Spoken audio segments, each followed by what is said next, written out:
Илэгнэгт монголчууд минь сар шиндээ сайхан шинжилж байна уу? Өдрөн одож буй луу жилд 126 гишүүнтэй анхны парламент 5 намаас байгуулагдаж, 3 нам оролцсон хамтарсан засгийн газар байгуулагдаж, үйл ажиллагаагаа эхэлсэн жил байлаа. Өнгөрсөн луу жил болсон улсын их хурлын сонгуульд Говийн бүсийн 4 аймагаас улсын их хурлын гишүүнээр сонгогдож, эдийн засгийн байнгын хорооны даргын ажлыг гүйцэтгэж байна. Эдийн засгийн байнгын хороо маань өнгөрч буй хугацаанд 22 удаа хуралдаж 42 чухал шийдвэрийг гаргасан ариун ажилтай жил байлаа. Монгол улсын эдийн засагт ихээхэн хувь нэмэр оруулах 14 мега төслийг эх 4 жилд хийхээр луу жилээс ажлын гараа эхэллээ.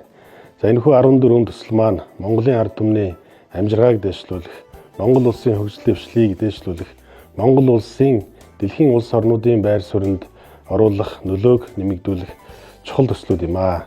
Энэхүү төслүүдээс манай Говийн бүсийн аймагуудад 9 төсөл нь хэрэгжихээр байгаа.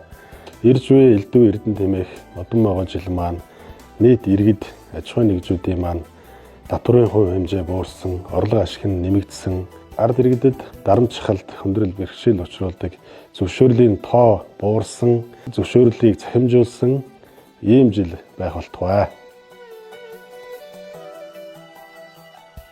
Хатуу өвлийг үнэтэй давсан хаврын тэргүүн сарын шөнийн 1-нд учран золгож байгаа нийт монголчуудаа 17 дугаар жарны модон ногоон могой жилийн хаврын тэргүүн сарын шөнийн 1-ний баярын мэндийг өргөн дэвшүүлье.